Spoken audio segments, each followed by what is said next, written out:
What's up mga ka-genome? Ready na ba kayo mag-debunk at matuto?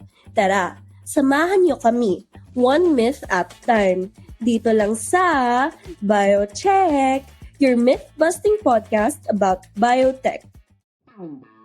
Magandang araw mga ka-genome. Ako si Gwen. At ako naman si John. Kayo ay nakikinig muli sa BioCheck. Good morning mga ka-genomes! Sa ating episode today, pag-uusapan natin ang isang tanong na talagang mapapaisip ang ating mga ka-genomes. Kaya bang palitan ng organic farming ang biotech? Sa tingin ko, partner, magkaiba naman yung purpose ng dalawa. Kaya para sa akin, hindi naman nila mapapalitan ng isa't isa. At saka, may freedom of choice ang mga tao kung anong klaseng farming ang gagawin nila. John, mukhang marami kang natutunan sa ISAA ha? Baka may mas ma-share ka sa mga ka-genomes natin. Ano ba difference ng dalawa? Well, partner, ang organic farming ay pagsasaka na nakabatay sa integrated pest management at cultural practices. Mas maganda daw siya dahil mas mataas ang farm gate price at kalimitan din itong preferred ng mga mamimili na meron pang gastos. Pero alam mo John, isa sa risk nito ay mas mahirap at mas matrabaho itong sakahin. Wala ring patunay na mas ligtas at produktibo pa siya kaysa sa ibang uri ng pagsasaka. Actually, tama ka rin dyan, partner. Kaya naman doon din papasok ang difference niya sa paggamit ng mga GM crops o modern biotechnology.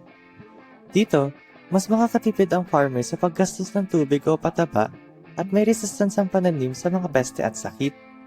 Mas kaunti ang oras na kailangan ng mga magsasaka upang mapanatiling maganda at matibay ang kanilang mga pananim. Kaya mas mataas ang ani, profitable, at naaayon sa needs ng mga small farmers at mahihirap ang pagtatanim ng GM crops. Pero kasi John, at the end of the day, ito pa rin ay depende sa kakayahan ng ating producers at sa uri ng crop na gusto nilang tangkilikin. Mayroong crops na mas mataas ang presyo kapag organic farming at may ilang crops din na mas malaking benepisyo kapag GM crops ang palakihin. Tama. Kaya in summary, sa lahat ng hirap ngayon sa pagpapalaki ng pananim, katulad ng peste, panahon at presyo ng langis, dapat natin tingnan lahat ng paraan upang maganda ang ating mga ani. Ang biotech at organic farming ay hindi magkalaban.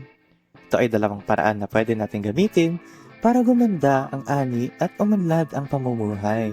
Kaya mga ka-genome, next time na marinig mo yan, kaya bang palitan ng organic farming ang biotech? Alam mo na ang iyong sagot. Myth busted! Maraming salamat mga ka-genome. Ako si Gwen. At ako naman si John. Makinig at matuto. One myth at a time. Dito lang sa BioCheck.